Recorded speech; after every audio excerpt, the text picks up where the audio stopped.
నా screen share అవుతుంది కదండి. క్వశ్చన్స్ అందరు సాల్వ్ చేసిరా? సో ఫస్ట్ క్వశ్చన్ నేను సాల్వ్ చేసిన, నేను థర్డ్ కంప్లీట్ చేసిర్రు అందరూ? రక్షిత డన్, వినయ పంపించారు మీరు, ఇంకా నిహారిక మీరు?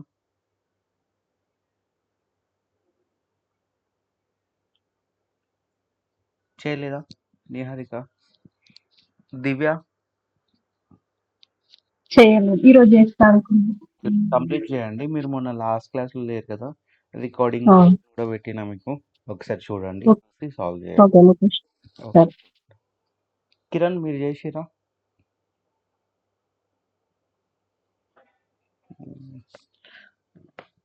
శృతి మీకు కూడా నేను రికార్డింగ్ సెషన్ పంపించిన, ఒకసారి చూసి సాల్వ్ చేయండి. రెస్ట్ ఆఫ్ ద 2 క్వశ్చన్స్ మీరే సాల్వ్ చేయండి, సాల్వ్ చేసి నాకు పెట్టండి ఆన్సర్స్. ఓకే సరే అన్న, ఈరోజు సాల్వ్ చేసి పెడతాం ముఖేష్.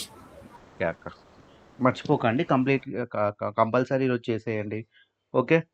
సో ఒకసారి మీరు చేస్తే డ్రేక్ సాఫ్ట్వేర్ పైన కూడా వీలైతే ఎవరికైతే యాక్సెస్ ఉందో డ్రేక్ సాఫ్ట్వేర్ ల్యాప్టాప్స్ ఉంటే ఒకసారి డ్రేక్ సాఫ్ట్వేర్ పైన కూడా ప్రాక్టీస్ చేయండి. ఓకే, అట్లా మీకు ఇంకా బెటర్ క్లారిటీ వస్తుంది. Okay, come back to our story. So నేను ఎట్లయితే సాల్వ్ చేసినానో ఒక్కసారి క్లాస్ అటెండ్ అవ్వని వాళ్ళు రికార్డింగ్ సెషన్ చూడండి, సేమ్ నేను ఎట్లయితే సాల్వ్ చేసినానో అలానే సాల్వ్ చేయండి. Okay.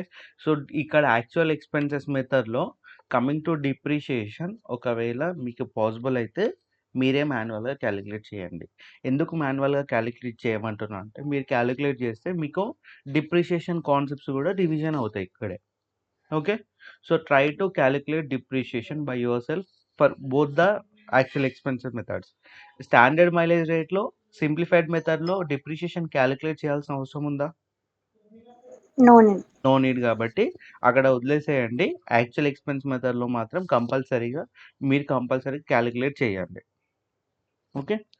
So coming to business topic, until where we have completed అంటే, so we have completed up to ఎన్ఓఎల్.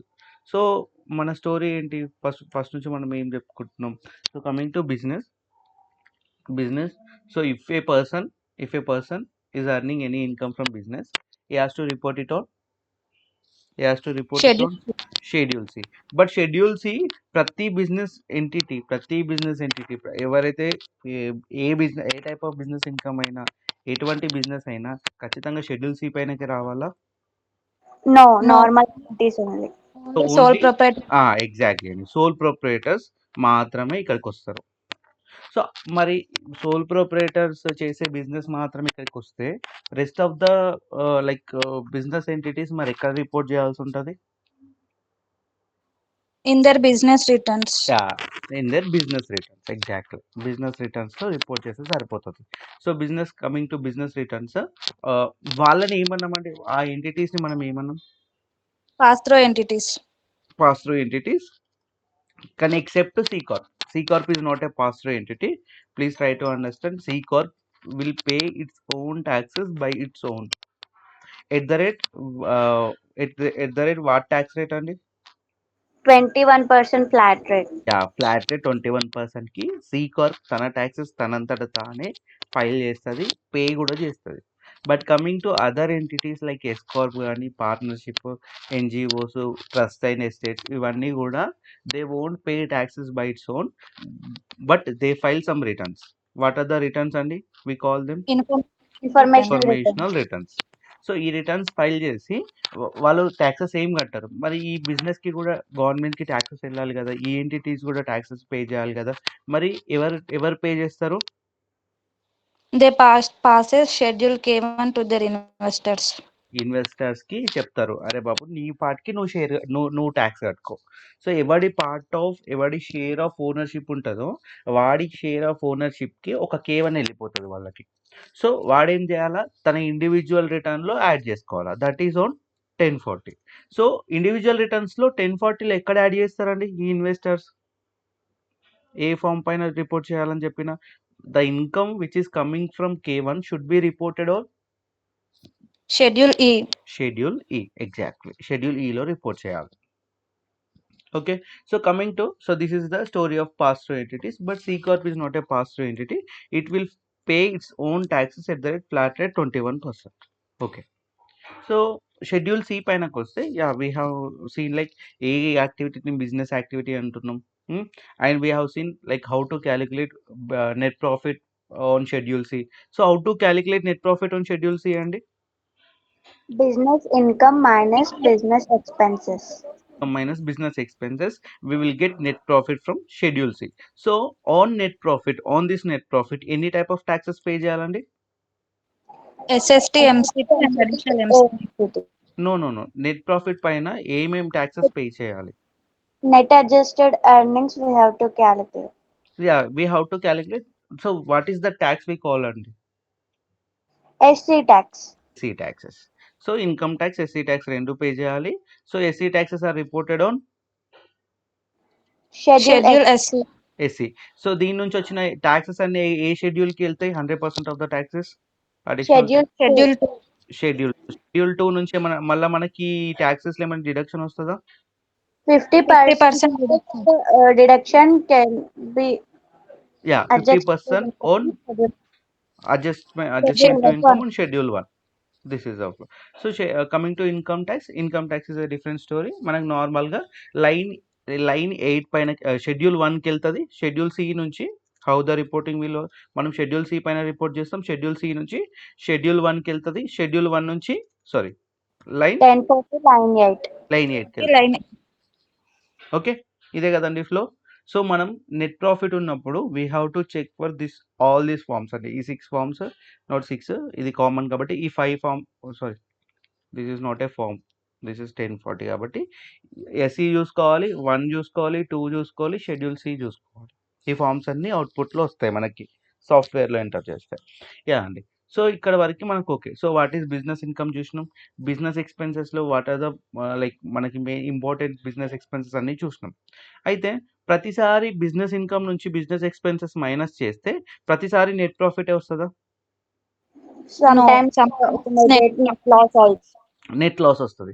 మరి నెట్ లాస్ వస్తే ఇప్పుడు when there is business income less than business expenses, like you can say business expenses are more than your business income, then you will be into losses.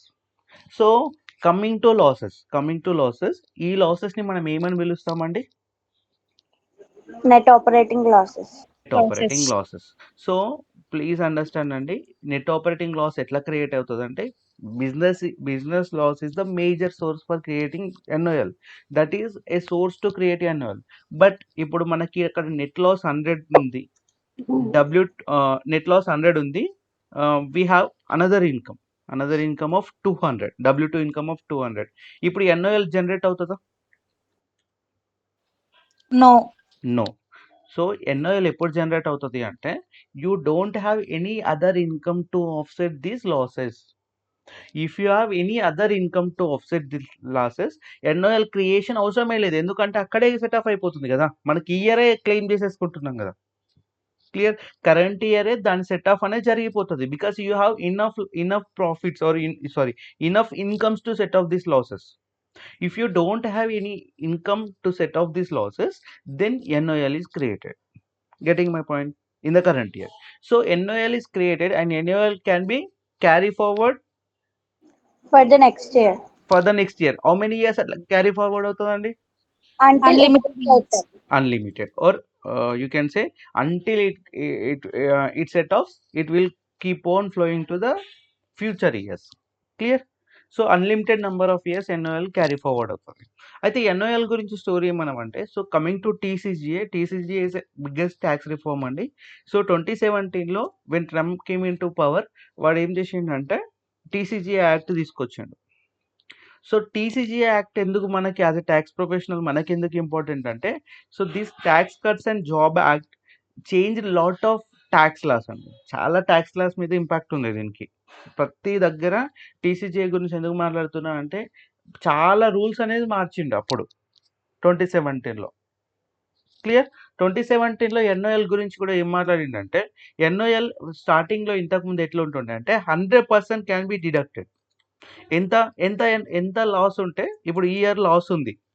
ఈ year loss ఉంది. From business income there is a loss and there is no any other income to set off this loss.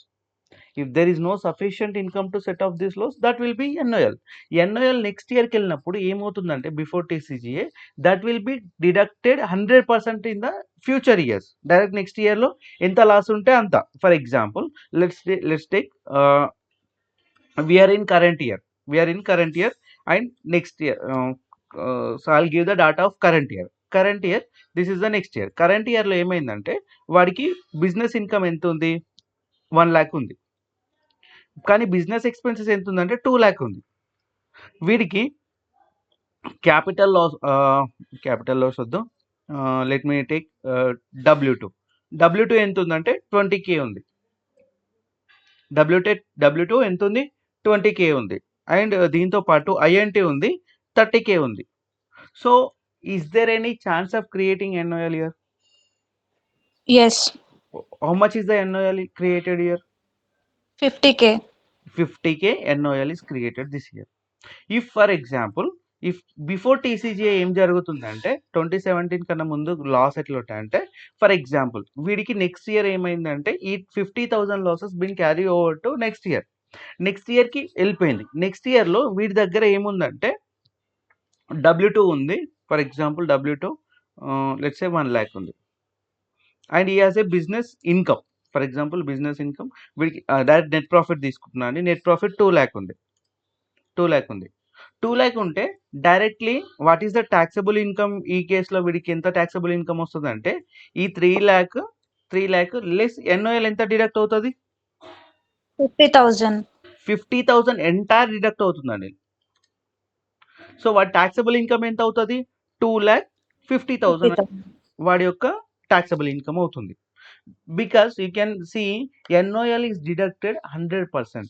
NOL deducted 100% of the losses have been deducted అండి. కానీ after TCGA ఏమైపోయిందంటే, TCGA తర్వాత ఏమనంటే ఇదే story same story. Let me pull same story. So in the same story వాడు ఇప్పుడు ఈ NOL ఎంత డిడక్ట్ చేసుకోవచ్చు ఇక్కడ? 80%. 80% of the taxable income. Let's say 3 lakh is the taxable income. 3 lakhs into 80% ఎంత అవుతుందండి? Let me see. 240 అవుతుందా? So 240 కాబట్టి ఎంటైర్ వస్తుంది. For example let me change this way అండి. 20K is the W2 income. Net profit is 30K. 50K is the 50K. Change చేస్తున్నాను ఈ అమౌంట్స్ని. ఎందుకంటే 80% అంటే 100% అంటే మనకి మొత్తం వచ్చేస్తుంది కాబట్టి డైరెక్ట్లీ మనం తీసుకున్న మీకు కన్ఫ్యూజన్ క్రియేట్ అవుతుందని ఇట్లా తీసుకుంటున్నా. 50,000 మీద 80% అంటే ఎంత అండి? 50,000 45,000. 45 40,000. 40 ఓకే 40K. సో ఈ ఆఫ్టర్ TCGA ఏమైందంటే ఈ NOL అనేది నెక్స్ట్ ఇయర్లో ఎంత పర్సెంట్ మాత్రం డిడక్ట్ చేయమన్నాడు? 80% మాత్రం డిడక్ట్ చేయమన్నాడు. What is the intention of IRS అంటే నువ్వు ఒక ఇయర్లో ఒక పెద్ద లాస్ క్రియేట్ చేయించుకొని లైక్ స్టార్టింగ్ ఇయర్స్లో ఏమవుతుందండి, బిజినెస్ స్టార్ట్ చేయగానే you may not expect profits అండి. You have to incur lot of expenditure. నువ్వు ఆఫీస్ సెటప్ చేసుకోవాలా, అసెట్స్ కొనాలా, చాలా పనులు ఉంటాయి కదా. సో దానివల్ల ఒక పెద్ద లాస్ క్రియేట్ అయింది అనుకోండి. So using that loss business owners ఏం చేస్తున్నారు అంటే కొన్ని ఇయర్స్ వరకు వాళ్ళు అసలు గవర్నమెంట్కి ట్యాక్సే కట్టకుండా వెళ్ళిపోతున్నారు. Because before TCGA it is 100% deductible. ఎంత లాస్ ఉంటే అంత డిడక్ట్ చేస్తూనే వెళ్ళిపోతున్నారు. సో గవర్నమెంట్కి ఈవెన్ 1 రూపీ ఆఫ్ ట్యాక్స్ కూడా రావట్లేదు. అప్పుడు గవర్నమెంట్ ఏమంటుందంటే ఓకే నీ NOL డిడక్షన్ ఏదైతే ఉందో I will give the deduction. నేను నీకు ఏదైతే ఉందో నీ డిడక్షన్ నీకు ఇస్తా. నీకు లాసెస్ వచ్చింది, నీకు ప్రాఫిట్ వచ్చినప్పుడు నేను ట్యాక్స్ అడిగిన, నీకు లాస్ వచ్చినప్పుడు నేను ఖచ్చితంగా నీకు డిడక్షన్ ఇవ్వాలి, నీకు బెనిఫిట్ ఇవ్వాలి. I will give you, but I will give only 80% in the current year. Like 80% in the current year 80% ఇస్తాం. మరి మిగతా బ్యాలెన్స్ 20% ఏం చేస్తాం అంటే మళ్ళీ క్యారీ ఫార్వర్డ్ చేసుకో, నెక్స్ట్ ఇయర్ కూడా డిడక్ట్ చేసుకో, ప్రాబ్లం లేదు. కానీ ఈ ఇయర్లో అట్లీస్ట్ 20% ఆఫ్ యువర్ ఇన్కమ్ పైన నాకు ట్యాక్సెస్ కట్టేసి వెళ్ళు అని చెప్తుంది. అట్లీస్ట్ ఒక 20% మీదన్నా నువ్వు ట్యాక్స్ కట్టెళ్ళు. నువ్వు అసలు ఇట్లా బిజినెసెస్ అన్నీ చేస్తూ గవర్నమెంట్‌కి ట్యాక్స్ కట్టకపోతే government may not have a consistent income.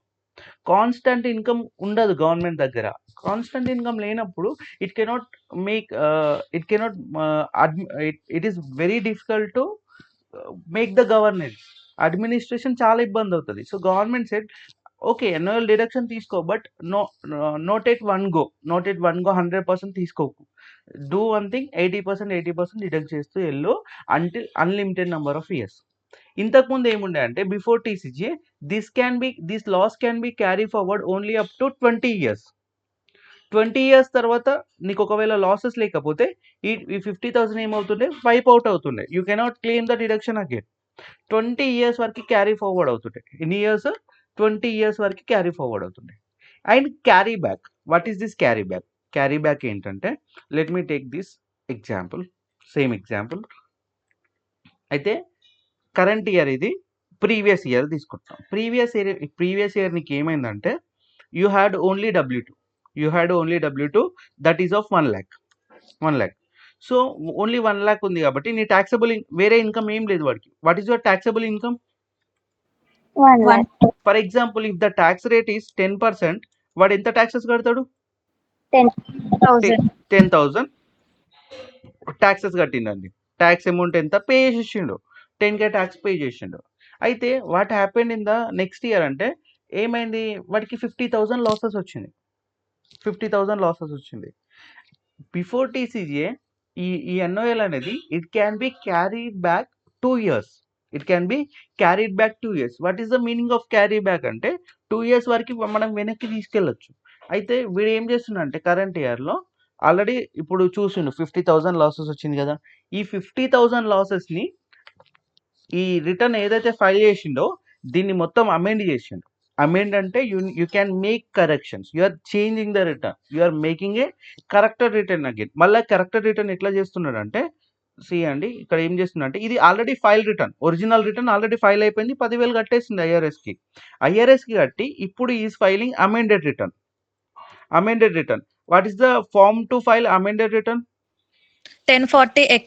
Is filing 1040X.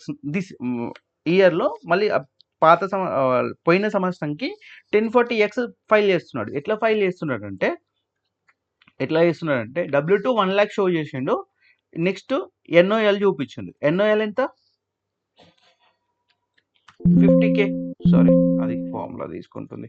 50K loss. అయితే ట్యాక్సబుల్ ఇన్కమ్ ఎంత అవుతుంది? 50K. 50,000. What is the tax amount? 5,000. 5,000. అయితే ఇప్పుడు ఏమంటాడంటే వీడు నేను ఆల్రెడీ 10,000 కట్టిన, నేను ఒరిజినల్ రిటర్న్తో నీకు 10,000 ఇచ్చిన, కానీ యాక్చువల్లీ నా ఎన్ఓఎల్ వల్ల ఇప్పుడు నా ట్యాక్స్ డ్యూ ఎంత? యాక్చువల్లీ నేను కరెక్ట్ చూసుకుంటే 5,000. నువ్వు నాకు ఆ 5,000 ఎక్స్ట్రా కట్టిన వీడు ఆ 5,000 రిఫండ్ ఇచ్చేయని గవర్నమెంట్ని అడుగుతాడు. గవర్నమెంట్ ఆ 5,000 వాపస్ ఇస్తుంది.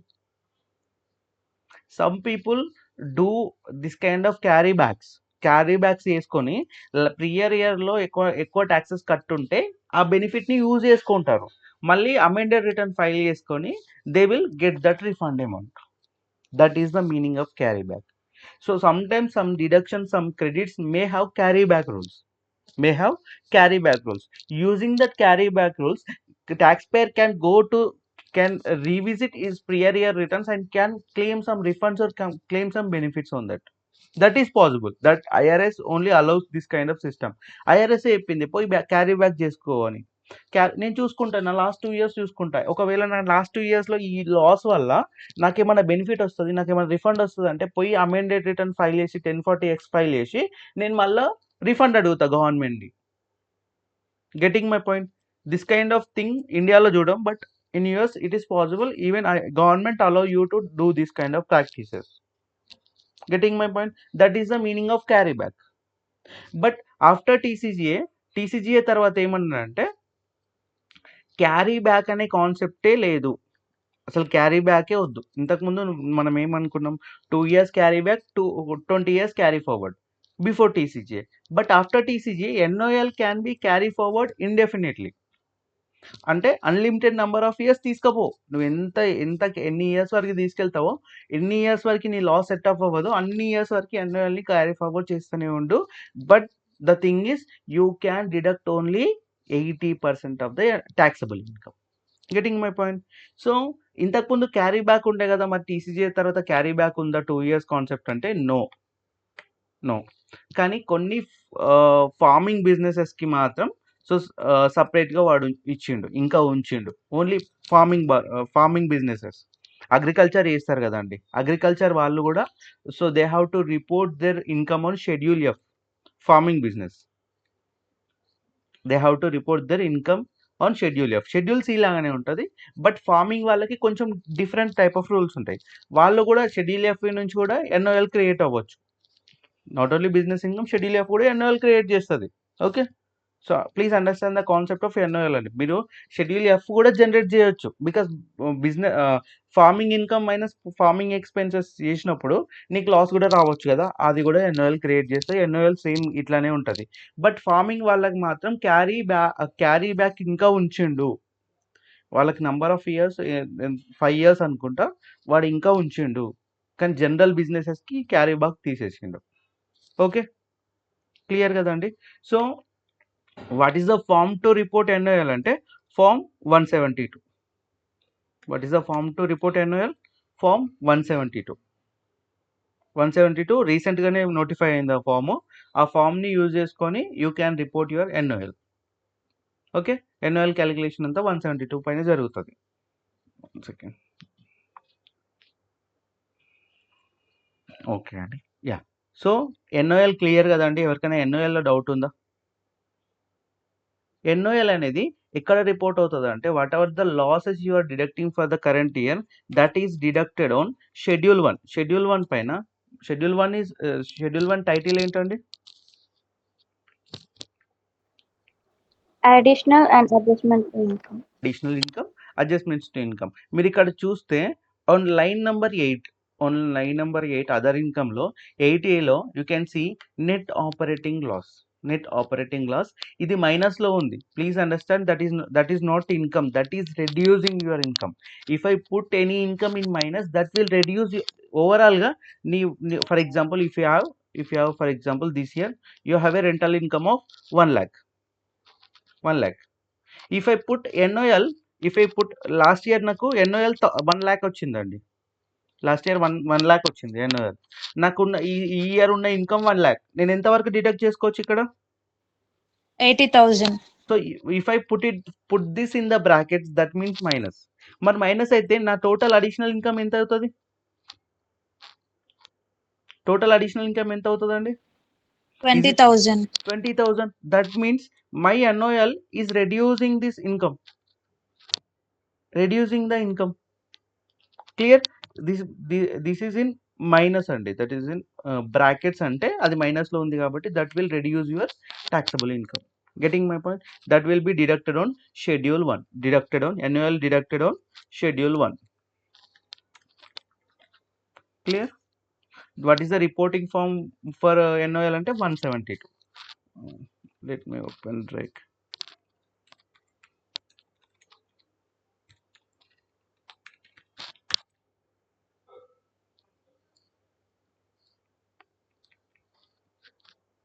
So let me show you NOL ఎట్లా క్రియేట్ అవుతుందని. సో ఫర్ ఎగ్జాంపుల్ ఇందులో మనం మొన్న లాస్ట్ ఎగ్జాంపుల్లో జాన్ది తీసుకొని వేసినాం కదా.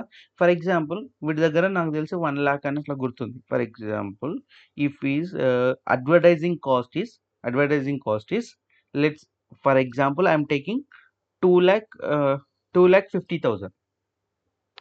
I'm increasing the amount 2,50,000. ఇప్పుడు వీడి లాసెస్లో ఉంటుందా, ప్రాఫిట్లు ఉంటుందా? మనం 1 lakh పెట్టుకున్నాం అనుకుంటా. ఐ థింక్ 1 lakh ఉండే అనుకుంటా schedules income. Let me see. చూడండి 1 lakh. సో 1 lakhలో మనం చూస్తే 1,64,000 1,65,000 ఏమవుతుంది? లాస్ అవుతుంది. Loss is created. So you can see in the output section you can see 172 net operating losses. ఓకేనా? Net operating losses. Clear? So NOL is reflected on reported on form 172 చూడండి 165 905 165 905 clear కదండి. So next ఇయర్కి ఇప్పుడు నీకు deduct అవ్వదు schedule 1 పైన. Please understand that won't deduct now, that will be deducted in the future year. ఇప్పుడు last year నాకు NOL ఉంటే ఇప్పుడు క్యారీ అవుతుంది, ఇక్కడికి వస్తుంది 80% of the taxable income. But ఈ ఇయర్ క్రియేట్ అయింది కదా, ఈ ఇయర్ డిడక్షన్ రాదు. ఎందుకంటే నీకు ఇన్కమ్ ఉందా, డిడక్ట్ చేసుకోనికి నీకు ఇన్కమ్ ఉందా అసలు NOL? అసలు ఇన్కమ్ ఉంటే నీకు NOL క్రియేట్ అవ్వదు కదా ఈ year. Getting my point? Comfortable? NOL ఇప్పుడు ఈ 2024లో నేను NOL క్రియేట్ చేసిన వచ్చింది కాబట్టి 165 905, ఈ 165 905 అనేది నెక్స్ట్ ఇయర్లో షెడ్యూల్ 1 పైన డిడక్ట్ అవుతుంది. That will not be deduct in the current year. If there is an enough income to deduct in the current year, then there is no concept of NOL. Getting okay కదండి? Okay, comfortable? I'm moving forward అండి. అందరు comfortable కదా? So NOL notes రాయలేదు కదా మనం? NOL notes రాసినామా?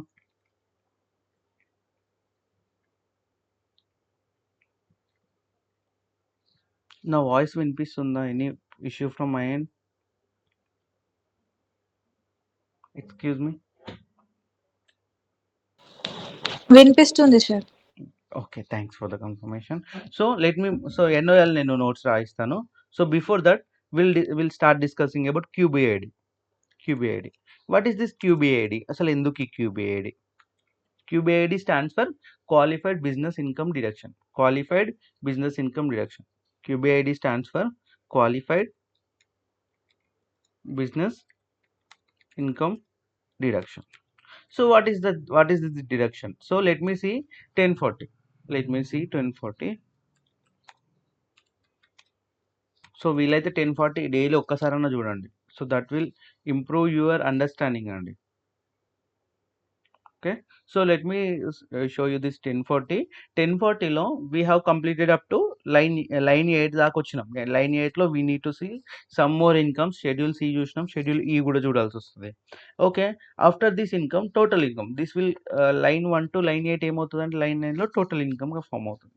From that we can deduct some adjustments. Then you will be arrived at AGI.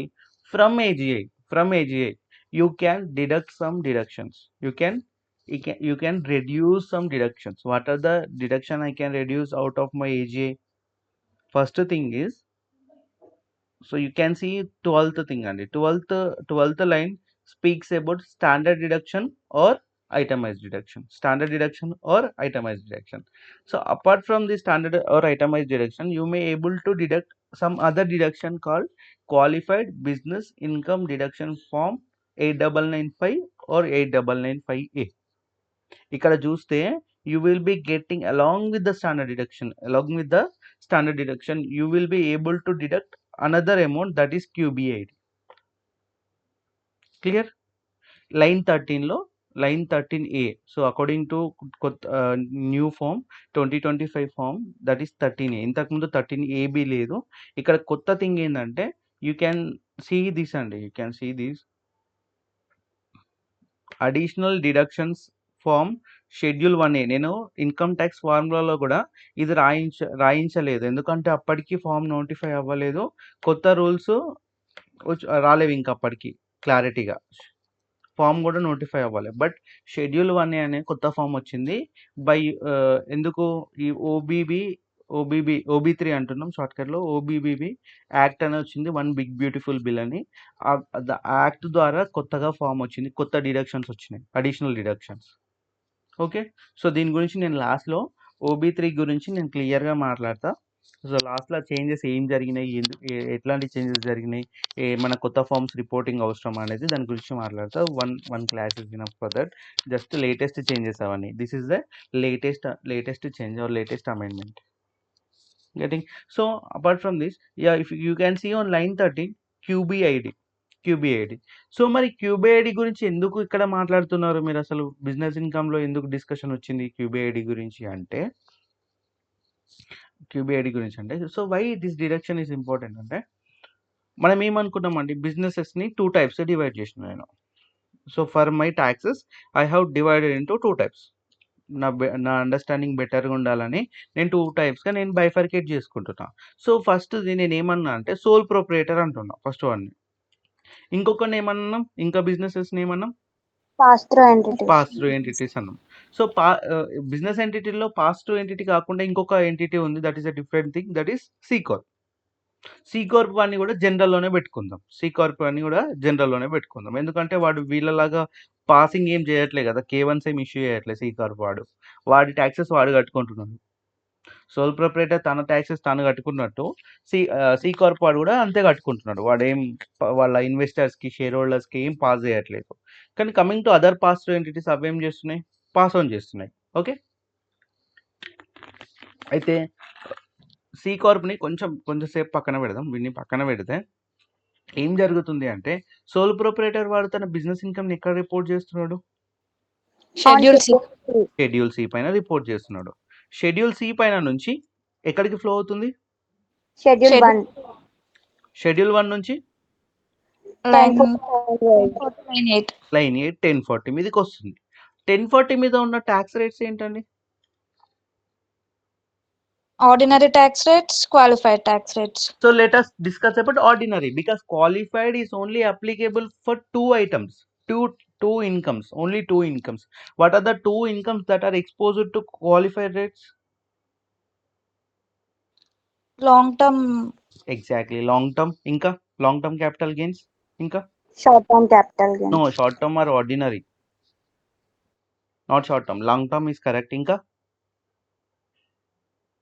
And age 57.5 years. No. Qualified tax rates like 0%, 15%, 20% A incomes పైన ఈ tax rates apply అవుతాయి అని అడుగుతున్నా. And long term capital gain పైన అయితే okay correct. Long term capital gain is exposed to qualified tax rates. I agree with that. And another income is there that is also been subject to qualified rates. What is that income? long term assets. No, I'm talking about only incomes which are tax rate qualified rates. Qualified dividend అండి, qualified dividend income. Excuse me, గుర్తొచ్చిందా qualified dividend income? ఒకసారి వెళ్ళి dividend ఇన్కమ్లో చూడండి. Why we are segregated like ఇది qualified dividend, ఇది ordinary dividend అంటే the major thing is qualified dividends are tax rate qualified rates are long term capital tax rates అని చెప్పిన 0%, 15%, 20%. ఓకే, మిగతా ఈ రెండు ఇన్కమ్స్ తప్పించి ప్రతి ఇన్కమ్ కూడా ఏమవుతుంది ఆర్డినరీ ట్యాక్స్ రేట్స్తో ఛార్జ్ అవుతుంది. So my question is schedule C income ordinary tax రేట్స్లో ఫాలో అవుతుందా లేకపోతే క్వాలిఫైడ్ ట్యాక్స్ రేట్స్కి ట్యాక్స్ అవుతుందా? Ordinary tax so rates. What is the ordinary tax rates available on 1040 అండి? 10, 12, 22, 24, 32, 35, 37. మ్యాక్స్ ఎంత అండి? 10% టు 37. ఓకే, ఇప్పుడు ఒక person if is sole proprietor is earning any business income, వాడి యొక్క business income is tax rate maximum 37% అని చెప్తాను నేను. Do you agree with that? Max 37%కి వాడి యొక్క బిజినెస్ ఇన్కమ్ ఛార్జ్ అవుతుందని చెప్తాను నేను. ఓకేనా? Comfortable? Yes, sir. Yeah. So coming to pass through entities గురించి మాట్లాడదాం. పాస్ త్రూ ఎంటిటీస్ వాడు ఇన్వెస్టర్కి ఏమి ఇస్తాడు? Schedule K1. షెడ్యూల్ K1 వస్తుంది. ఓకే, వాడి చేతిలో షెడ్యూల్ K1 వస్తే వీడు ఎక్కడ రిపోర్ట్ చేస్తాడు? Schedule E. షెడ్యూల్ ఈకి రిపోర్ట్ చేస్తాడు. షెడ్యూల్ ఈ అనేది schedule is an additional income కాబట్టి that will also flow to schedule 1. Same schedule 1కి వెళ్తుంది. షెడ్యూల్ 1 నుంచి ఎక్కడికి వెళ్తుంది? 1040 లైన్ 8. Exactly 1040 line 8. 1048 లైన్ 8కి వెళ్తుంది అంటే ఆ ఇన్కమ్ ఏ ట్యాక్స్ రేట్స్తో ఛార్జ్ అవుతుంది? Ordinary tax rates. Exactly. Maximum ఎంత? 10 to 37. 10 to 30. 10% is the lowest, 37 is the maximum. Clear? అయితే ఇక్కడ మీరు అబ్జర్వ్ చేయండి, ఎస్ కార్ప్ వాడు పాస్ త్రూ ఎంటిటీస్ కూడా అల్టిమేట్గా they fall in to ordinary tax rates. Okay, this 37% దానికి వెళ్ళిపోతున్నారు వాళ్ళు. అక్కడే ట్యాక్స్ కడుతున్నారు 10% 37% depending on the income they had. Okay, so 37%కి ఛార్జ్ అవుతుంది. కానీ మరి ఎస్ కార్ప్ వాడు, సారీ సి కార్ప్ వాడు, సి కార్ప్ ట్యాక్స్ రేట్ ఎంత అండి? 21%. 21%. టీసీజీఏ కన్నా ముందు, TCJA tax cuts and job act 2017 కన్నా ముందు సి కార్ప్ అని 35% ట్యాక్స్ కట్టమన్నారు. ఎంత? 35% is the tax rate applicable to C corp. But after TCJA ఏం చేసిందంటే సి కార్ప్ వాడి ట్యాక్స్ రేట్ని 21%కి తగ్గించారు. ఎంత? 21%. సో 37 ఉన్నాడంటే వీళ్ళు కూడా బాధపడారు.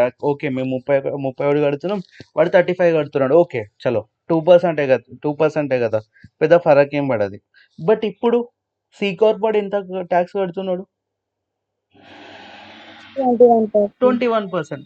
కానీ వీళ్ళు their maximum charge rate 37%. Is it reasonable? No. It is not reasonable. వీడికేమో ఇంత బెనిఫిట్ ఇస్తున్నావు నువ్వు టీసీజీఏ యాక్ట్ ద్వారా. టీసీజీఏ రాగానే నువ్వు వాడికి మంచిగా హ్యాపీగా 35% ఉన్నోని 21%కి తీసుకొచ్చినావు. Almost how much is the reduction అండి? 14%.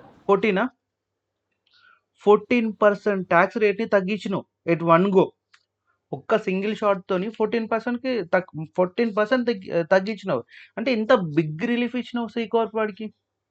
అంత మంచి బిగ్ రిలీఫ్ ఇచ్చి మమ్మల్ని మాత్రం 37%కి కట్టమంటున్నావు. How it is reasonable? So government says that okay don't worry, మీకు కూడా I give you some benefit. What is the benefit? I call it as that is QBID. మీకు along with your standard deduction or itemized deductions you have a deduction. So నీ AGI నుంచి నేను already ఇంతకుముందు standard deduction, ఐటమైజ్ deduct చేసుకో అని చెప్పిన. Along with that మీకు నేను అడిషనల్గా ఇంకో డిడక్షన్ ఇస్తా. ఎవరికి? సోల్ ప్రొప్రైటర్ వాడికి, పాస్ త్రూ ఎంటిటీస్ వాళ్ళకి. మీ బిజినెస్ ఇన్కమ్ అనేది 37%కి ఎక్స్పోజ్ అవుతుంది, కానీ సి కార్ప్ వాడికి మాత్రం 21కి ఎక్స్పోజ్ అవుతుంది. So that is not proper. వాడికి అంతా బిగ్ రిలీఫ్ ఇచ్చినప్పుడు మీకు కూడా కొంచెం రిలీఫ్ ఇవ్వాలి. So I will introduce QBID for you. So what is the purpose of QBID అంటే in order to avoid this tax difference between the sole proprietor, this pass through entity, sole proprietor and C corp. Clear? ఆ tax డిఫరెన్స్ని కొంచెం తగ్గించిండు, వీడికి ఒక deduction అనేది extra deduction ఇచ్చిండు. Okay, so my thing is, ఇప్పుడు నేను ఏమంటా అంటే ఈ క్యూబిఐడి ఎవరి కోసం అన్నా? క్యూబిఐడి డిడక్షన్ ఎవరి కోసం? Sole proprietor and pass through. Sole proprietor వాడు ఎక్కడ రిపోర్ట్ చేస్తాడు income? Schedule C. Yeah, that is part and parcel of our schedule C కదా. అందుకే నేను ఇక్కడే మాట్లాడుతున్నా వీడి గురించి. ఓకే, వీడు సోల్ ప్రొప్రైటర్ వాడు షెడ్యూల్ సి పైన రిపోర్ట్ చేస్తున్నాడు, మళ్ళీ వాడు ఎక్స్ట్రా అడిషనల్ ట్యాక్స్ కడుతున్నాడు. షెడ్యూల్ వేసి 37%కి ఇన్కమ్ ట్యాక్స్ కడుతున్నాడు. వీడికంటే ఒక రిలీఫ్ ఏంటి? QBID. And coming to pass to entities, they won't pay SE taxes, additional tax ఏం కట్టారు. కానీ వీళ్ళ మళ్ళీ షెడ్యూల్ ఈ నుంచి వచ్చి మళ్ళీ 1040 ఆర్డినరీ ట్యాక్స్ రేట్స్కి పడిపోతుంది కాబట్టి 37%కి ట్యాక్స్ అవుతుంది వీళ్ళది కూడా. వీళ్ళకి they are getting QBID deduction. Okay, getting my point. But IRS ఏమంటుంది అంటే so first okay QBID deduction వస్తుంది అంటున్నారు కదా, మరి ఎంత వస్తుంది అంటే, so QBID general rule. What is the general rule for QBID అంటే you will be getting 20% of qualified business income or 20% of MTI, modified taxable income, which is less.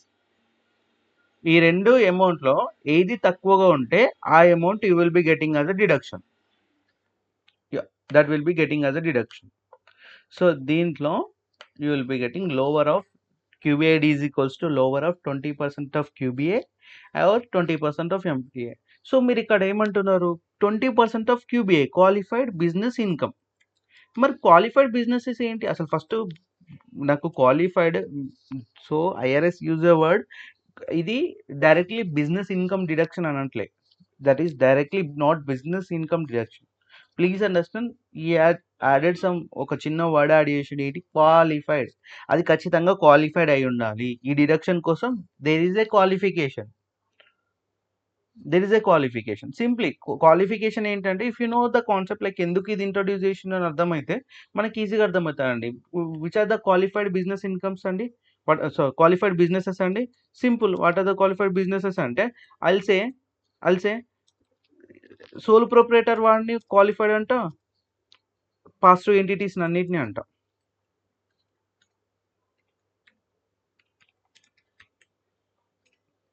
Getting my point? Pass to ఎంటిటీస్ని కూడా నేను qualified businesses అంట. ఎందుకంటే తెచ్చింది వాళ్ళ కోసం కదా, వాళ్ళని క్వాలిఫైడ్ ఎందుకు అన్నాడు? ఖచ్చితంగా అంటాడు. Sole proprietor and pass to entities. And along with that I'll add another thing, rental income. So rental business when raised up to level of trade or business. If your rental business is considered as a trade or business, if according to tax purposes, if I see your rental activity, whatever the activity you are doing, rental activity you are doing, if I consider it as a trade or business, నా పరంగా trade or business అనుకున్నాను అనుకో, నీకు కూడా deduction ఇస్తా. Clear? Rental వాడికి కూడా ఇస్తాడు, బట్ ఆ రెంటల్ యాక్టివిటీ ఒక బిజినెస్ లాగా చేయాలి నువ్వు. దాని అర్థం ఏంటంటే ఐ ఎక్స్ప్లెయిన్. నేను రెంటల్ గురించి మాట్లాడినప్పుడు నేను క్లియర్గా చెప్తా. So when a rental activity set to be A business. ఎందుకంటే సింపుల్ అండి, ఇప్పటికి మీరు ఎట్లా గుర్తుపెట్టుకోండి అంటే, రెంటల్ యాక్టివిటీని వాడు ఎప్పుడు బిజినెస్ అంటాడంటే when you are actively participating in the business. Simple అండి, యాక్టివ్గా పార్టిసిపేషన్ చేస్తున్నావు. ఇప్పుడు నీకు ఇల్లు ఉంది, ఇల్లు రెంట్కి ఇచ్చినావు, నువ్వు పట్టించుకుంటలేవు, that's a passive income. Correct? That is not an active participation. But when you are like నీ దగ్గర ఒక 4-5 ప్రాపర్టీస్ ఉన్నాయి, పొద్దున్న లేసి నువ్వేంది టెనెంట్స్ని చూసుకోవడం, లైక్ వాళ్ళకి ఏమైనా ప్రాబ్లమ్స్ ఉందా, మెయింటెనెన్స్, రిపేర్స్, వాడికి కావాల్సిన ఫెసిలిటీస్ ఇవ్వడం, ఆ 4-5 ప్రాపర్టీస్ నువ్వు మెయింటైన్ చేసుకుంటూ వెళ్ళిపోయినావు అనుకోండి, that is active participation. Obviously actively you are putting your time, your hard work to earn rental income. అప్పుడు నేను యాక్టివ్ అంట. యాక్టివ్ ఉన్నప్పుడు you can take this deduction. What are the qualified businesses according to IRS for this deduction అంటే sole proprietor యొక్క business income, pass to entities యొక్క business income, rental income కూడా వస్తుంది when it is raised to a level of trade or business. And one thing, for example, if I have W2 income, can I get QBID? No. INT? No. DIV? No. 1099R? Please No. understand, and QBID comes into picture when you have Schedule C or Schedule E. Simplest way to remember when QBID comes into picture అంటే schedule E వచ్చినప్పుడు, schedule E వచ్చినప్పుడు, schedule C, schedule E, ఈ రెండు schedules వచ్చినప్పుడు most probably there would be a QBID. సో if I go to this Drake software, back to the entry. So actually ఇది 25,000 కదా, 2,500 అనుకుంటా, 2,500 కదా. So what is the business income అండి? వీడికి ఎంత బిజినెస్ ఇన్కమ్ ఉంది చూద్దాం. షెడ్యూల్ సి వచ్చింది కదా. సో ఈ రిటర్న్లో షెడ్యూల్ సి వచ్చింది. జాన్ కి is a graphic designer, is having a income of 77,000. So once this amount converted into profits, once this amount I turned into profits, మీకు additional reporting form generate అయిందండి అవుట్పుట్లో. You can see 8995. So 8995లో you can see schedule C జాన్కి ఏదైతే 72,000 ఉందో, you will be getting 10% deduction అండి. You can calculate. I think that is obviously ఒక్క నిమిషం, 72, లెట్ మీ క్యాలిక్యులేట్ అండి. ఏది ఎటు పోయింది? ఇది 72,187 కదా, 72,187. So if I calculate with 20%, 14437. Is it the same amount? Yeah, you are getting the same amount deduction అండి. Qualified అంతే వచ్చిందా? So there is some limitations for it. ఇంకా వేరే కూడా క్యాలిక్యులేట్ చేసిందా? So like what is the difference between the amounts? Okay, let me see on 1040. No, you are getting QBID 11,000. So ఎందుకు 11,000 వచ్చిందని నేను ఎక్స్ప్లెయిన్ చేస్తానండి. బిఫోర్ దట్ సింప్లెస్ట్ క్యాలిక్యులేషన్లో I can say 14,000 is the simplest way, but there are some other things here. ఆ deductible part of SC taxes అవన్నీ deduct అవుతాయి, అవి deduct చేసి తీసుకుంటుంది అది. ఓకేనా? ఆ డిడక్షన్స్ నేను ఎప్పుడైతే డీటెయిల్డ్గా డిస్కస్ చేసినప్పుడు నేను ఆ డిడక్షన్స్ కూడా చెప్తాను. బట్ ప్లీజ్ అండర్స్టాండ్ అండి, when you have income you will be getting 20% extra deduction in the form of QBID. So when ఇంతకుముందు లాసెస్ ఉన్నప్పుడు మీరు 8995 చూసుండరు, ఇక్కడ 8995 చూసుండరు. క్లియర్? 8995 రాలేదు ఇంతకుముందు, కానీ ఇప్పుడు you are getting 8995. So for example if I take back this into losses, 8995 generate అయిందా అండి? అయిందా? But it is in zero. The deduction is zero. You are not getting any deduction. But just for telling the taxpayer that you are not having any deduction and just report అవుతుంది అంతే. So some softwares will do, some softwares will not do. That depends on the software you are using. Okay, 8995 deduction అయితే వస్తుందా if you are into losses? No. If you are into profit, on your business profit you are getting an extra deduction called QBID. So simplest way గుర్తుపెట్టుకోవాలంటే when you are having schedule C and when you are having schedule E, because pass through entities యొక్క business income ఎక్కడ add చేసుకుంటున్నాడు 1040 మీద వాడి యొక్క investor? 1040 line 8. Line 8 schedule ఏ నుంచి exactly line 8కి వెళ్ళిపోతుంది కదండి. ఓకే, సో ఇది కూడా షెడ్యూల్ ఈ, ఇది కూడా షెడ్యూల్ ఈ, ఇది షెడ్యూల్ సి. ఓకే, ఈ రెండు ఇన్కమ్స్ ఈ రెండు ఫార్మ్స్ ఉన్నప్పుడు QBID కంపల్సరీగా అవుట్పుట్లో వస్తుంది. So the reporting form for QBID is 8995. So this is for simple calculations. You are using 8995. For detailed and complex calculations, you are going to have 8995A. That is for detailed or complex calculations. So what is this complex calculations అంటే QBID is one of the toughest thing అండి. అంటే ఎట్లా అంటే calculations అంతా క్లమ్జీగా ఉంటాయి. వాడు అన్ని ఫ్యాక్టర్స్ని ఏదేదో ఇది డిడక్ట్ చేయంటాడు, అది అంటాడు, ఇది అంటాడు. కొంచెం toughest calculation అండి. But I'll explain you in a simplest way అండి. Okay, so this is the general rule for which QBI is calculated. Clear? So ఈ businesses నుంచి if you have any income from the qualified businesses, if you have any income, that is QBI, qualified business income. So QBI ఎట్లా calculate చేయాలంటే, qualified business income ఎట్లా calculate చేయాలని చెప్తారంటే, ordinary income minus ordinary deductions.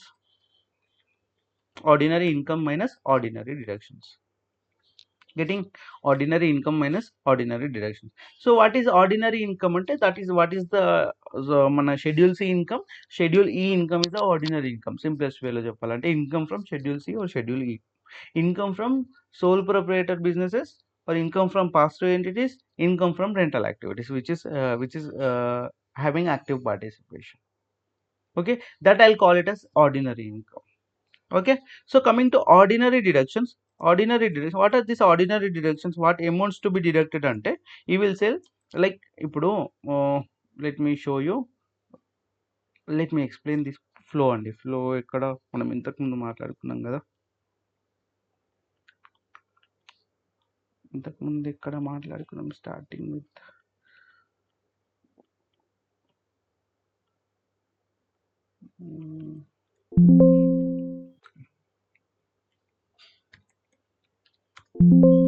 So okay అండి. Okay, so let me explain here. So ఇక్కడ schedule సిలో income ఉంటే, business income ఉంటే మనం అడిషనల్ ట్యాక్స్ ఏం కడుతున్నామండి? SC tax. అడిషనల్ ట్యాక్స్ కడుతున్నావు. అడిషనల్ ట్యాక్స్ మీద ఏమైనా డిడక్షన్ నీకు దొరికిందా? Yes. 50% deductible part of SC tax, 50% deductible part of SC taxes, you are getting these deductions. అయితే నీకు ఆల్రెడీ ఈ డిడక్షన్ ఎక్కడ ఇస్తున్నాడు, నీకు బిజినెస్ ఇన్కమ్ వచ్చింది, దాని మీద అడిషనల్ ట్యాక్స్ కడుతున్నావు. Okay, I can understand your pain. నువ్వు అక్కడ లేవు, అంటే ఎంప్లాయర్ అక్కడ లేడు, నువ్వు ఒక్కడివే ఉన్నావు, వాడి పోర్షన్ కూడా నీ మీద పెట్టడం అది కరెక్ట్ కాదని 50% ఇస్తున్నాం. ఆల్రెడీ నీకు డిడక్షన్ ఇస్తున్నాం కదా ఈ డిడక్షన్. సో నీ ఇన్కమ్ నుంచి for calculation of QBID I will not include this in the QBI income. అంటే ఇది ఇంక్లూడ్ అయితే దీని మీద కూడా 20% డిడక్షన్ రావాలి కదా. సో దీనిపైన ఇవ్వడు. So deductible part of SC tax should be deducted year అండి. Deductible part of SC tax ఇది డిడక్ట్ చేయమంటారు. ఆర్డినరీ ఇన్కమ్ నుంచి deductible part of SC taxes తీసేయమంటాడు. ఓకే, అండ్ దీంతో పాటు he will say if you can see schedule 1. Okay, schedule 1 ఇక్కడ ఉంది కదా. షెడ్యూల్ 1లో you can see these 3 things అండి. లైన్ 15 అనుకుంటా. Okay, line 15, 16, 17. నీకు షెడ్యూల్ సి ఇన్కమ్ ఉన్నప్పుడు నీకు ఏమంటున్నాడంటే నువ్వు కట్టే ట్యాక్సెస్లో కొంచెం బెనిఫిట్ ఇచ్చాడు by deducting 50% of SC taxes. Okay, ఈ బెనిఫిట్ మీద మళ్ళీ 20% డిడక్షన్ ఇవ్వకుండా, మళ్ళీ ఇంకో బెనిఫిట్ ఇవ్వకుండా దాన్ని నీ ఆర్డినరీ ఇన్కమ్ నుంచి మైనస్ చేస్తున్నాడు. Okay, and then after self employed person తన రిటైర్మెంట్ కోసం ఇంతకుముందు వేజ్ ఇన్కమ్లో అయితే నీ ఎంప్లాయర్ నీకు రిటైర్మెంట్ ప్లాన్స్ ఇచ్చిండు. Box 12 code D, code AA. Excuse me. So అక్కడ ఎస్ సార్. మనకు if it is a traditional ఐఆర్ఏకి కాంట్రిబ్యూట్ చేస్తే ఏమవుతుందండి? నీ W2 ఇన్కమ్ నుంచి తగ్గుతుందా, పెరుగుతుందా? డిడక్ట్ అవుతుంది. సో అక్కడ ఎంప్లాయీకి నీకు డిడక్షన్ దొరికింది కదా. Employee if is putting for his retirement plan is getting some deduction. మరి ఇక్కడ కూడా షెడ్యూల్ సి ఉన్నప్పుడు if you are self employed person, if you are putting or if you are investing any amount for your retirement purpose, that will be deducted on schedule 1 as an adjustment to income. Okay, వాడికి ఏంటంటే self employed నువ్వు ఒక్కడివే ఉంటావు కదా, నీకెవడు అంటే వేరే వాళ్ళు వచ్చి నీకు స్పాన్సర్ చేయడానికి ఎవరు లేడు ఇక్కడ.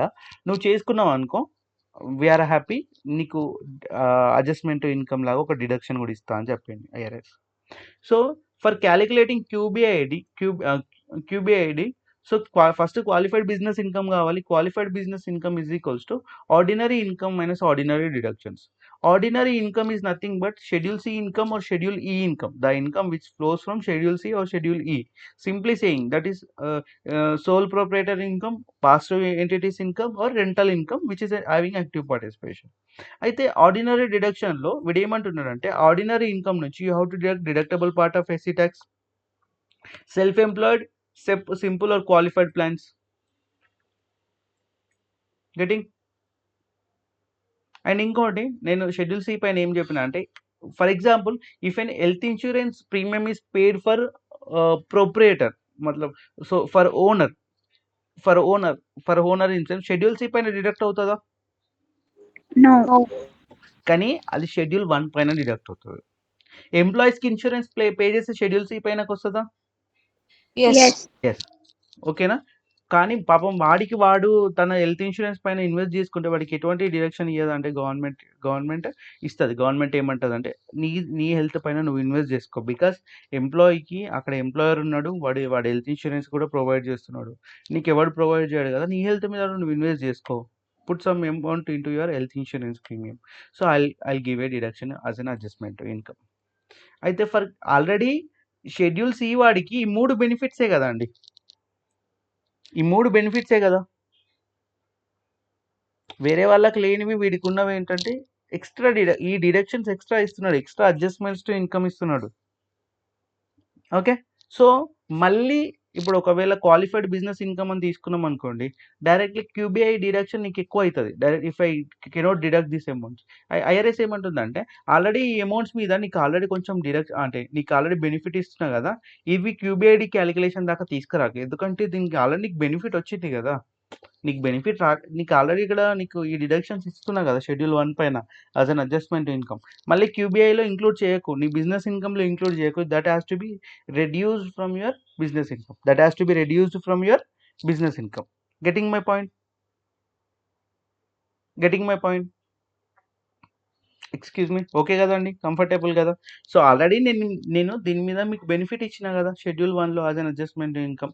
క్యూబీఐడి డిడక్షన్ దాకా తీసుకురాక, ఎందుకంటే ఈ డిడక్షన్ నేను ఆల్రెడీ ఆ డిడక్షన్ ఇచ్చిన కదా, మళ్ళీ ఈ డిడక్షన్ దాకా తీసుకురాక ఈ అమౌంట్స్ని.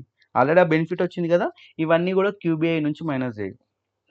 For example what is the meaning అంటే, ఫర్ ఎగ్జాంపుల్ వాడి యొక్క నార్మల్ బిజినెస్ ఇన్కమ్ ఉందనుకో, 1 lakh ఉందనుకోండి. సో నార్మల్గా నేను క్యాలిక్యులేట్ చేస్తే 20% క్యూబీఐ రావాలండి, 20% క్యూబీఐ రావాలి, అంటే 20,000 డిడక్షన్ రావాలి. కానీ ఐఆర్ఎస్ ఏమంటుందంటే, ఈ 1 lakh నువ్వు ప్రాఫిట్ ఎర్న్ చేసినందుకు నీకు SC tax, for example SC taxes came to 20,000 అండి. ఎస్సీ ట్యాక్సెస్ క్యాలిక్యులేట్ చేస్తే 20,000 వచ్చినాయి, ఫర్ ఎగ్జాంపుల్ లెట్స్ సే 20,000 వచ్చినాయి. ఆల్రెడీ 10,000 బెనిఫిట్ ఇచ్చినా కదా నీకు, దాని మీద 50% బెనిఫిట్ అవుతుంది కదా. సో డైరెక్ట్లీ ఇట్లా క్యాలిక్యులేట్ చేయకుండా 1 lakh నుంచి 10,000 తీసేసి ఈ 90,000 మీద 20% క్యాలిక్యులేట్ చేయి. 18,000 మాత్రమే క్యూబీఐడి తీసుకో. ఈ దీని మీద క్యూబీఐడి ఇస్తున్నాడు deductible part of SC tax మీద. ఇట్ ఈస్ రెడ్యూ, క్లియర్ కదండి. ఆల్రెడీ అక్కడ డిడక్షన్ ఇచ్చినా కాబట్టి ఈ డిడక్షన్లో మళ్ళీ ఇంక్లూడ్ చేయట్లేదు, తెలివిగా వాడు తీసేస్తున్నాడు. ఎందుకంటే నేను ఇస్తాను నీకు డిడక్షన్, కానీ వీటిపైన ఇవి ఆల్రెడీ నువ్వు తీసుకున్నావు కదా డిడక్షన్స్, అవన్నీ రెడ్యూస్ చేసి బ్యాలెన్స్ పోర్షన్కి మాత్రం క్యూబీఐడి క్యాలిక్యులేట్ చేసుకో అని చెప్తున్నాను. గెటింగ్ ఓకే కదండి, కంఫర్టబుల్, అందరు కంఫర్టబుల్ కదా. Anyone any doubts? QBID so simple అండి. వాళ్ళకి సి కార్ప్ వాడికి ఉన్న బెనిఫిట్ ఏంటి, 21% ట్యాక్స్ రేట్, మనకి 37. ఓకే, 1040 మీదకి వచ్చేస్తున్నారు. మన పాస్టర్ ఎంటిటీస్ ఇన్కమ్ కూడా 1040 మీదకి వస్తుంది. షెడ్యూల్ సి కూడా 1040 పైన వస్తుంది, 37%. So in order to equal this tax rates, or in order to make both are equal, ఏం చేస్తున్నాడంటే ఒక ఎక్స్ట్రా డిడక్షన్ ఇచ్చేస్తున్నాడు క్యూబీఐడి ఎట్లా క్యాలిక్యులేట్ చేయాలి సార్? క్యూబీఐడి ఎవరెవరికి వస్తున్నాయి? Sole proprietor, pass through entities.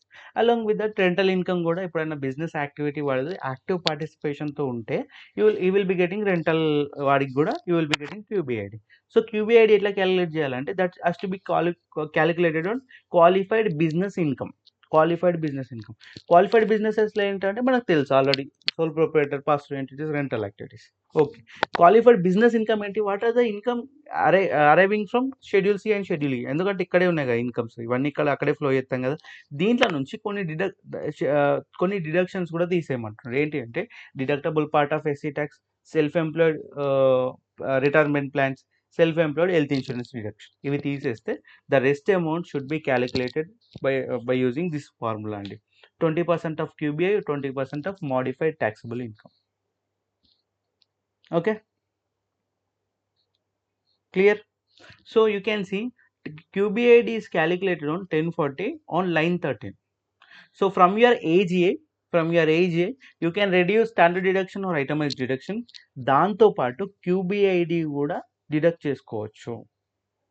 Okay, ఈ డిడక్షన్స్ అన్ని తీసేస్తే you will be getting your taxable income. So let's understand అండి, ఎట్లా మనది ఏజీఏ వచ్చింది, లైన్ 11 పైన ఏజీఏ వచ్చింది.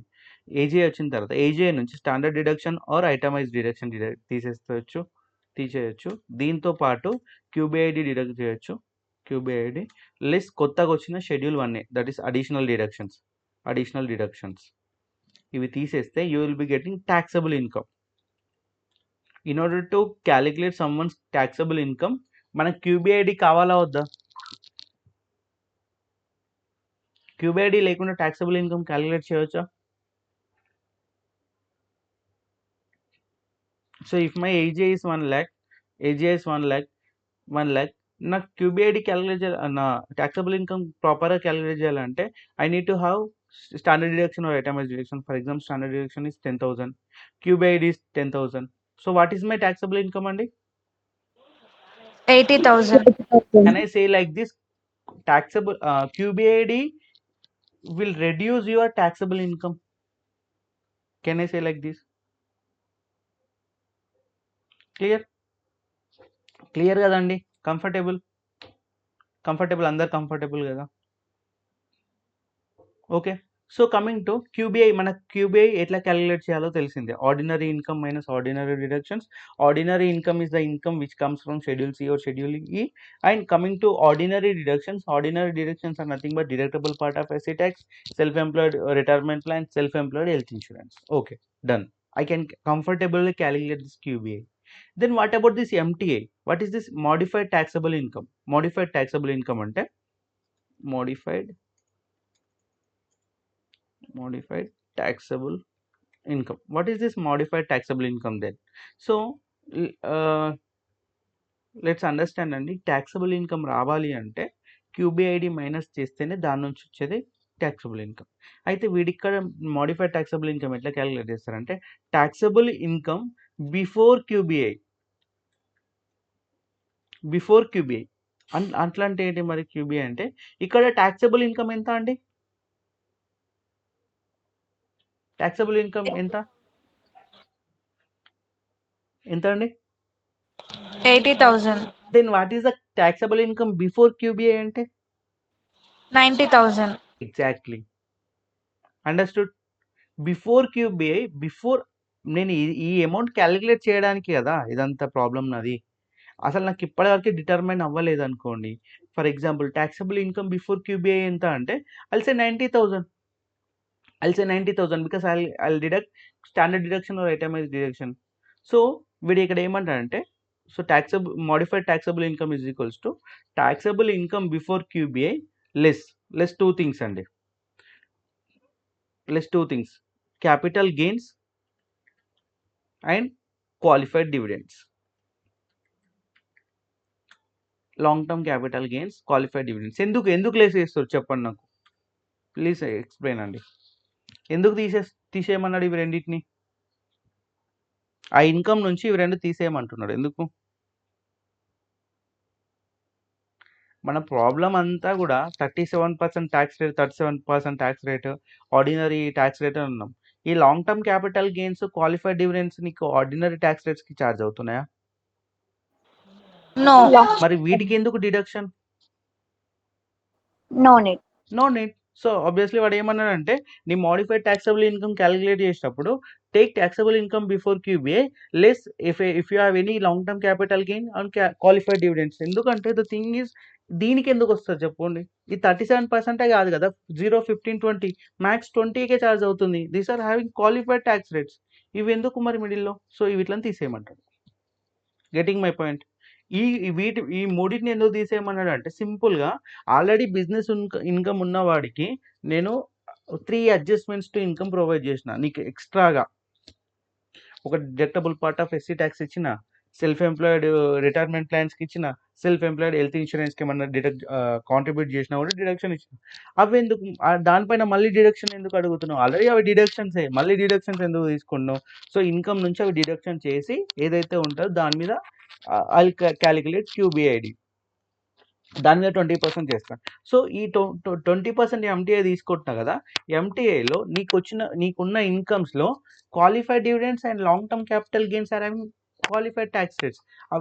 అసలు మన పర్పసే 37% ఉంది కదా అని, దీనికి 37% ఎక్కడ ఉంది? So remove 2 items, taxable income before QBI నుంచి remove those items, you will be getting 20% MTA.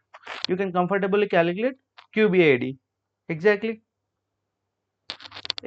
Okay కదండి. సో ఇప్పుడు ఫర్ ఎగ్జాంపుల్ సో జాన్ గడి దాంట్లోనే చూద్దామండి. లెట్ మీ సి జాన్ థింగ్లోనే చూద్దాం. వీడిది ఎంత ఇన్కమ్ పెట్టినామా? ఇన్కమ్ ఎంత పెట్టినాం? 77,675. So what is the ordinary income ఎంత అండి?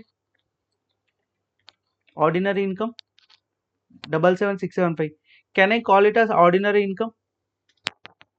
Yes. Yeah. Less ordinary deductions. Ordinary deductions ఏమున్నాయి? Self-employed.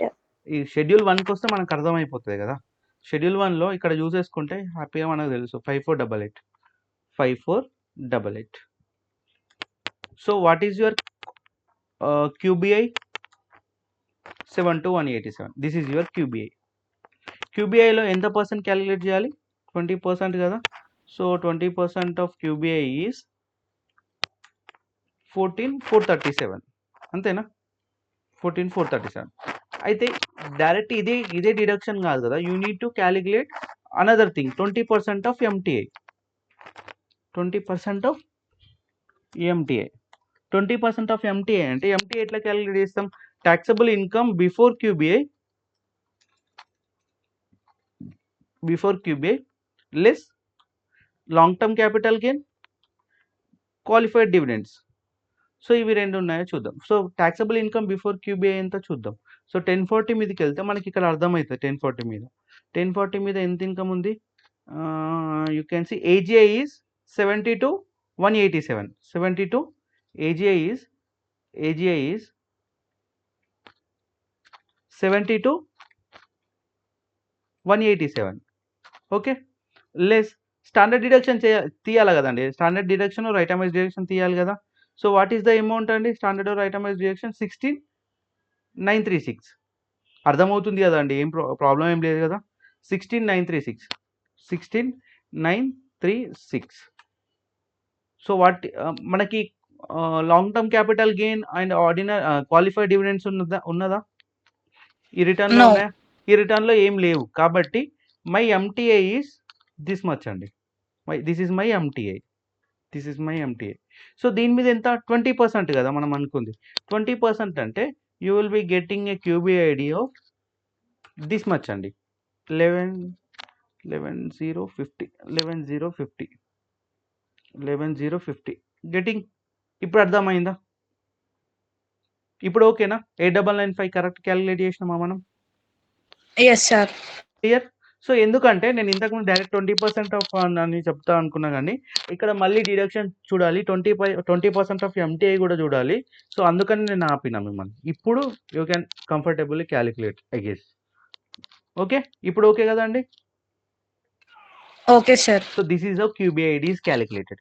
కానీ ఇక్కడ ప్రాబ్లం ఏంటంటే మళ్ళీ ఈ క్యూబీఐడి డిడక్షన్ ప్రతి ఒక్కరికి సేమ్ క్యాలిక్యులేషన్ ఉండదు.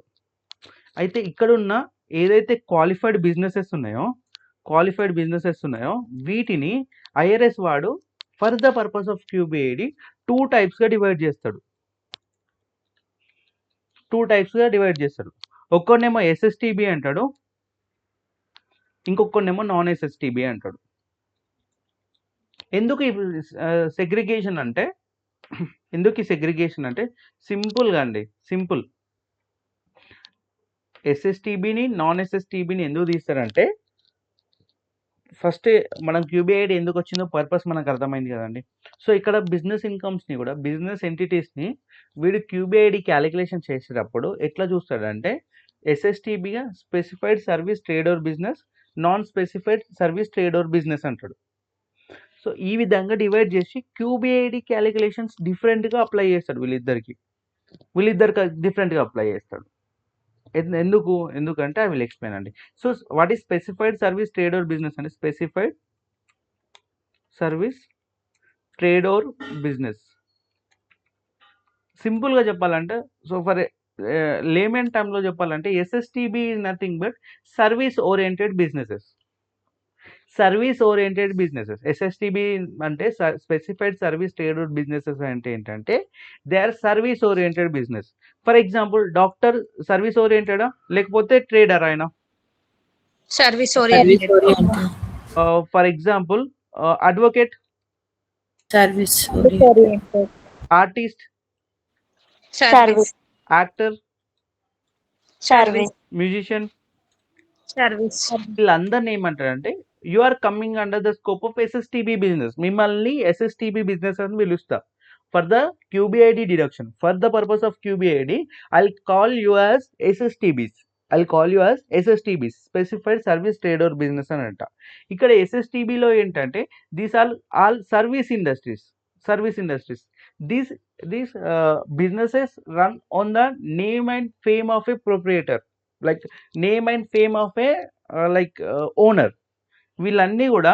సో ఇప్పుడు మనం ఒక హాస్పిటల్ వెళ్ళాలనుకుంటే డాక్టర్ని చూసి వెళ్తామా, హాస్పిటల్ చూసి వెళ్తామా? డాక్టర్ మంచిగా ఉన్న డాక్టర్ దగ్గరికి వెళ్ళాలనుకుంటామా, లైక్ ఏదో ఒక హాస్పిటల్ పేరుతో బ్రాండ్ ఇమేజ్తో వెళ్తామా, డాక్టర్ బ్రాండ్ ఇమేజ్తో వెళ్తామా?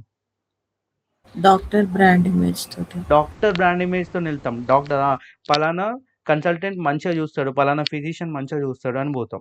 ఫర్ ఎగ్జాంపుల్ మనకి ఏమన్నా లీగల్ ఇష్యూస్ ఉంటే మంచి అడ్వకేట్ దగ్గరికి వెళ్ళాలనుకుంటామా, మంచి మంచి ఏమంటారు లా ఫామ్ దగ్గరికి వెళ్ళాలనుకుంటామా? మంచి అడ్వకేట్. అడ్వకేట్ కావాలి, అంతే కదా.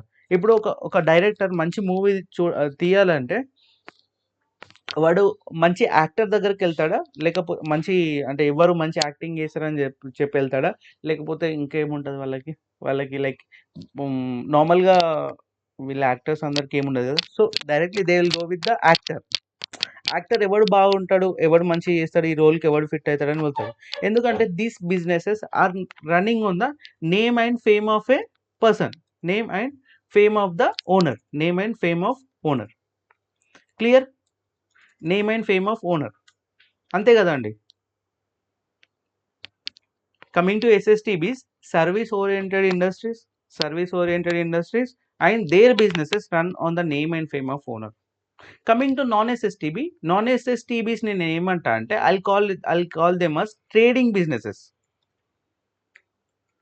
ఎవరైతే స్టాక్ ఉండి ఇన్వెంటరీ పైన లైక్ గూడ్స్ లో డీల్ అవుతారో ట్రేడింగ్ బిజినెసెస్ అంట. ఫర్ ఎగ్జాంపుల్ ఫ్రూట్ సెల్లర్ SSTBయా నాన్ SSTBయా? Non SSTB. వాట్ ట్రేడర్ కదండి, is a trader. For example textile manufacture non SSTB. SSTB. Let's take fruit selling. ఇంకెవరో తీసుకోవచ్చండి. Kirana store non SSTB. Clear? Tyre manufacturer, వీళ్ళంతా ఇప్పుడు మనం for example మనం ఒక ప్రోడక్ట్ కొనాలండి. For example if I want to buy any product, for example shoes అనుకోండి. Shoes కొనాలనుకుంటే మనం అక్కడ ఉన్న ఓనర్ని చూసి వెళ్తామా, లేకపోతే బ్రాండ్ని చూసి వెళ్తామా? బ్రాండ్ చూసి వెళ్తాం. Because you're going with the name of the business, brand of the business. You're not going with like అక్కడ సేల్స్ మ్యాన్ ఎట్లున్నాడు, వాడు ఓనర్ ఎట్లున్నాడు, మనకు సంబంధం లేదు అదంతా. ఇప్పుడు నేను ఏదైనా ఒక ఫ్రూట్ కొనాలనుకోండి, నేను ఒక మార్కెట్లోకి వెళ్తే ఆ సెల్లర్స్ని చూసి వెళ్తామా, ఎక్కడ ఫ్రూట్ బాగుంటుంది చూసి వెళ్తామా? క్వాలిటీ ఆఫ్ ద ప్రోడక్ట్ చూసి వెళ్తాం. So SSTBs are nothing but how to identify SSTBs అంటే SSTBs are running on the name and fame of the owner and they are purely service oriented businesses. They are service oriented businesses. Clear? కానీ non SSTBs they are not service oriented business, they are dealing with some products. If there is a product oriented, ఇట్లా చెప్పొచ్చా product oriented అని? వీళ్ళని service oriented అంట నేను. వీళ్ళని service oriented అంట, non SSTBని product oriented అంట.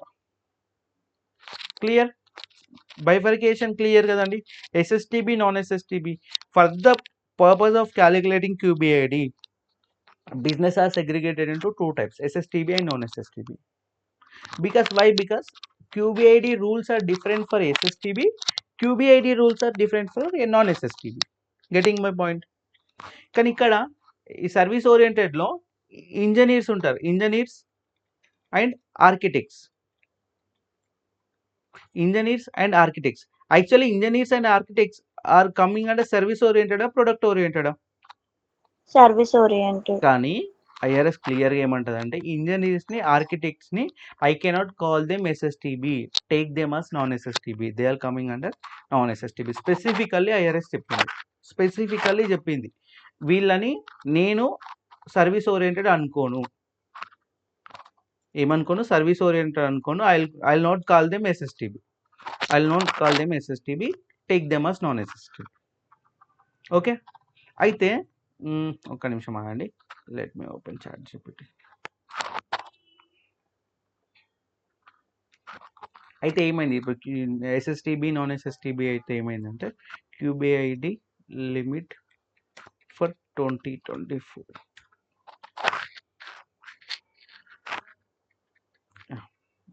191.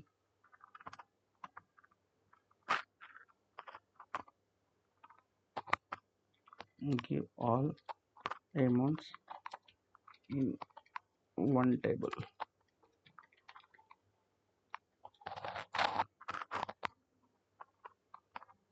So 2024 ki these are the phase out ranges andi. What is this phase out ranges ante I'll explain andi. So section 199 is a section which deals about QBAD. అందుకే 199A అని రాసింది ఇక్కడ. Okay, QBAD కి ఏ section అండి? 199.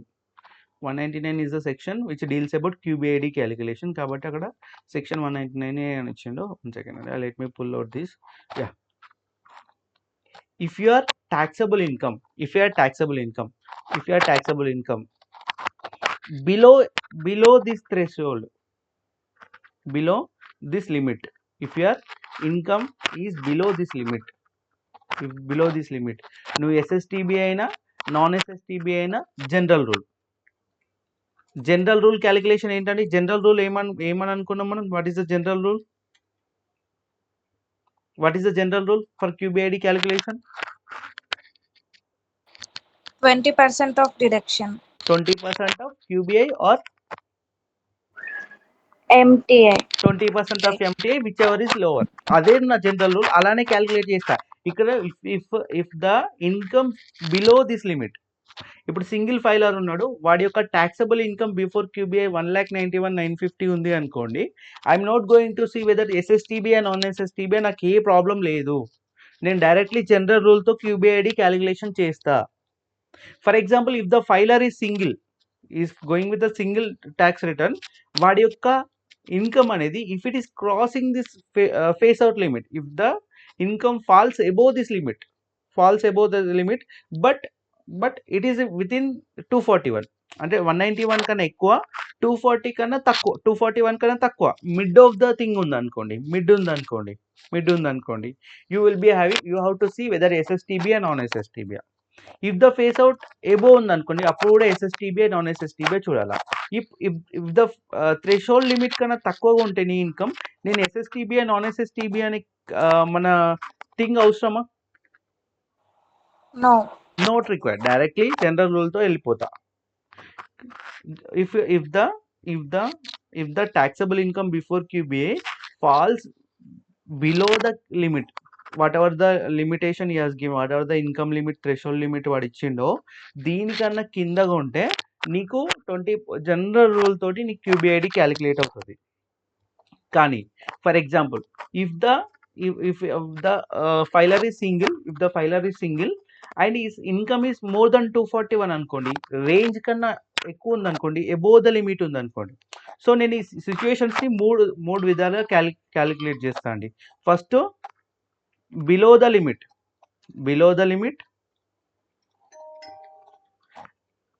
With in the limit, above the limit. Below the limit ఉంటే am I going to segregate whether SSTB and non SSTB అవసరమా? No. Directly I am going with the general rule. Getting my point? Within the limit, above the limit, ఈ 2 cases లో SSTB and non SSTB segregation అవసరమా? Yes. ఇక్కడ SSTB non SSTB అని చూసుకుంటాం. ఎందుకు? Both are having different rules. Above the limit కూడా ఉన్నప్పుడు I'll see whether SSTB non SSTB, same thing మళ్ళీ చూస్తే ఇక్కడ కూడా. ఇక్కడ ఏమవుతుంది అంటే, for example I'll talk about above the limit.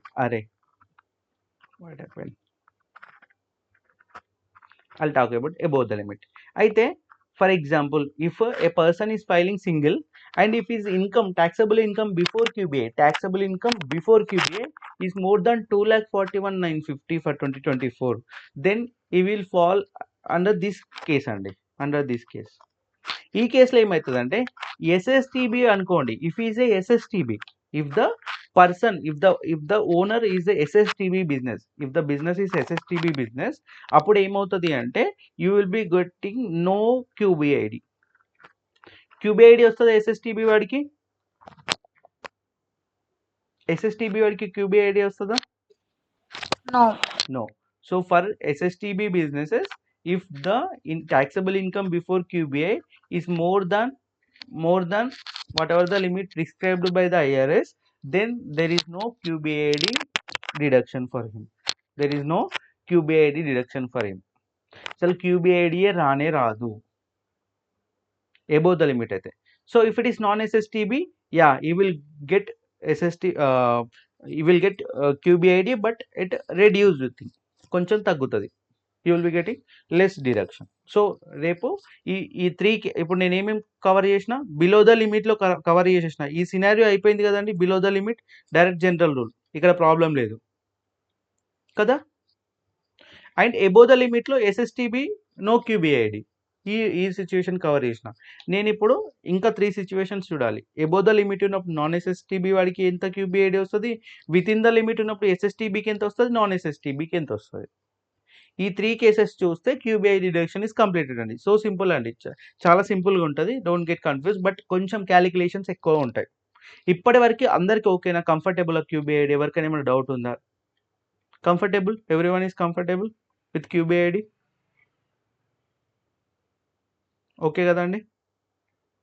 Yeah, I'll discuss this 3 situations in the next class అండి. ఓకే, ఇప్పుడే ఈ ఫార్ములాస్ అంటే కొంచెం మళ్ళీ టఫ్ అనిపిస్తుంది, but try to understand this general rule. General rule is so simple అండి.